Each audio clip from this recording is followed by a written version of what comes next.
Alkitab itu satu-satunya buku di dunia yang berbicara pernikahan paling banyak, dan tidak ada buku manapun di dunia yang sehebat Alkitab berbicara tentang pernikahan. Katakan amin, saudara.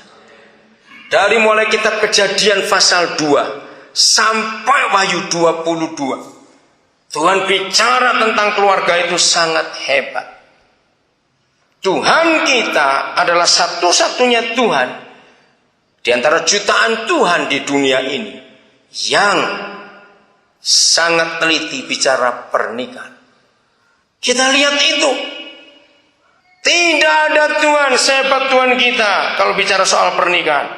Hanya Yesus Tuhan kita. Yahweh Bapa kita yang hebat. Sekarang saya akan tunjukkan ayat pertama. Kita buka Ibrani pasal yang ke-13 ayat yang ke-4.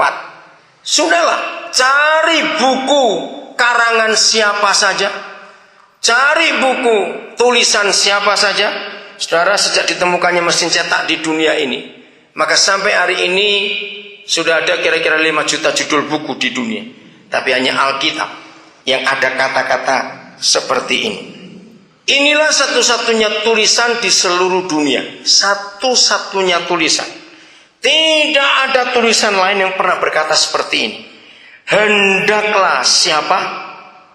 Ayo baca Alkitab, saudara. Hendaklah siapa? Kamu semua. Jadi semua orang. Hendaklah kamu semua penuh hormat. Enggak cuma hormat, penuh hormat terhadap apa? Perkawinan. Saudara bayangkan, tidak ada tokoh yang hebat tentang bicara apapun, negarawan, politikus, jutawan, artis, siapa saja, presiden yang pernah bicara, bahkan tuan-tuan yang lain di banyak agama di dunia, tidak ada yang pernah mengatakan hendaklah kamu semua penuh hormat terhadap perkawinan. Hanya Yesus Tuhan kita yang berfirman seperti ini. Amin kah? Dan janganlah kamu mencemarkan tempat tidur, sebab orang-orang sundal dan pezina akan dihakimi Tuhan. Hamba-hamba Tuhan, jemaat, ibu bapak saudara dikasihi Tuhan, satu-satunya Tuhan di alam semesta ini yang sering hadir mengunjungi umatnya hanya Yahweh dan Yesus Tuhan kita. Semua Tuhan di dunia itu jauh dari umatnya. Maka itu mereka perlu teriak-teriak untuk memanggilnya. Perjanjian Lama menegaskan, setiap kali Yahweh hadir di satu tempat, maka Yahweh berpesan, tempat ini kudus. Masih ingat itu?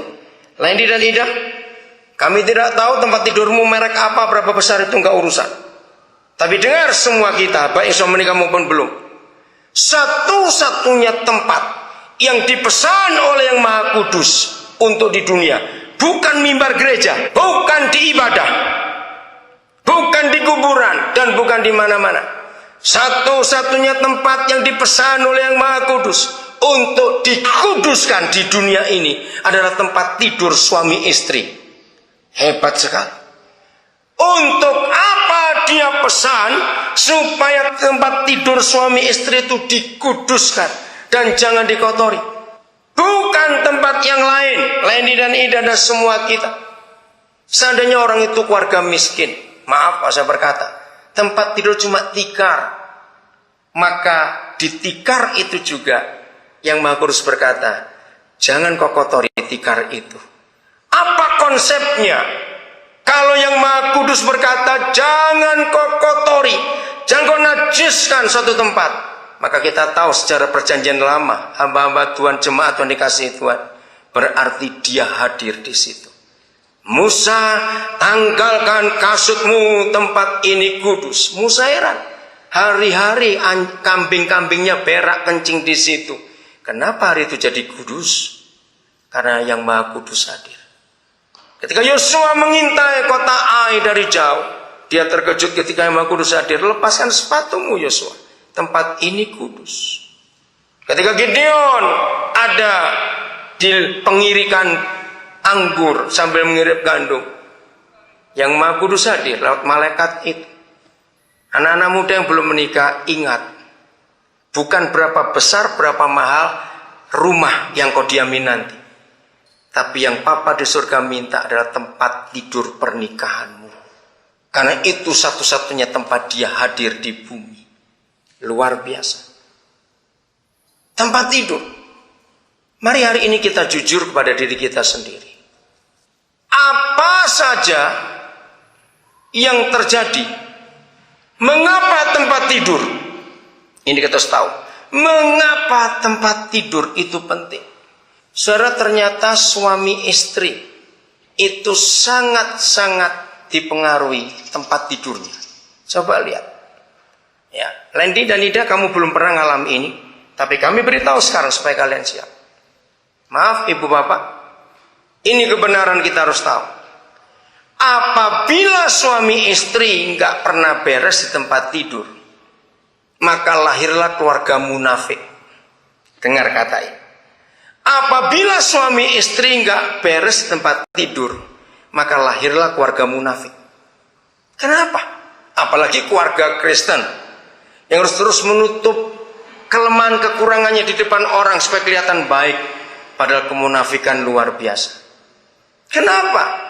Karena kalau kita nggak pernah beres di tempat tidur, maka begitu kita berdua keluar kamar, muka pasti cemberut. Betul tidak? Suami menikah harus ngaku itu. Nah, kalau kita keluar kamar muka cemberut, maka korban pertama adalah anak-anak. Anak-anak jadi korban pertama. Mari kita ngaku suami istri. Tempat tidur juga jadi musuh kita. Kalau kita dua lagi nggak beres. Kalau rumah besar banyak kamar, alasannya panas, aku tidur di sana, kamu di situ. Berapa kali suami istri kalau nggak mau beres, lalu tidurnya terpisah. Anak-anak tanya, kenapa papa mama nggak di satu kamar? Saudara lihat itu. Kalau tempat rumah kita kecil, nggak ada kamar lain, cuma satu kamar, terpaksa tidur berdua. Tapi nggak ada komunikasi yang baik. Yang satu pura-pura tidur duluan padahal belum tidur. Karena alasannya malas diajak bicara. Maka tempat tidur itu penting. Saudara, kemunafikan itu yang membuat anak-anak nggak bisa respect dan hormat pada orang tua. Dengarkan ini orang tua. Kalau papa mama di luar rumah dan di dalam rumah, cara hidupnya beda. Dengar ini baik-baik. Jadi, Ida, kalau kalian punya anak, ingat ini. Kalau papa mama hidupnya di dalam rumah dan di luar rumah itu beda. Percayalah, walaupun itu pendeta besar sekalipun. Ini yang saya temukan rahasianya. Mengapa kita sering melihat, maafkan saya, tapi ini fakta. Mengapa kita sering melihat anak hamba Tuhan bisa lebih jahat daripada anak preman? Walaupun tidak semua. Nah, saya temukan kebenaran ini.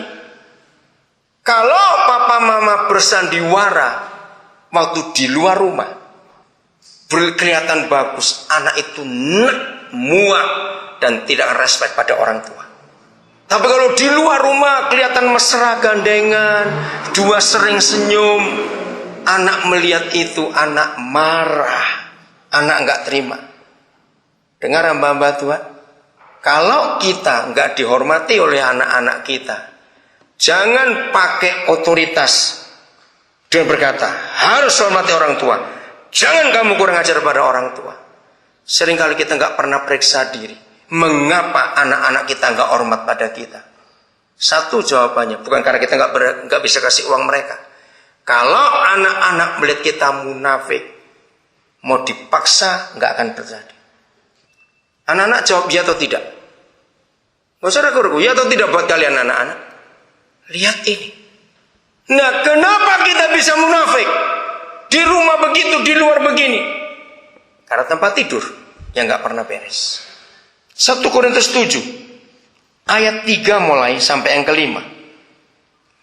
1 Korintus 7 ayat 3 sampai 5. Ibu bapak saudara-saudara, Alkitab kita ini jujur, betul-betul luar biasa.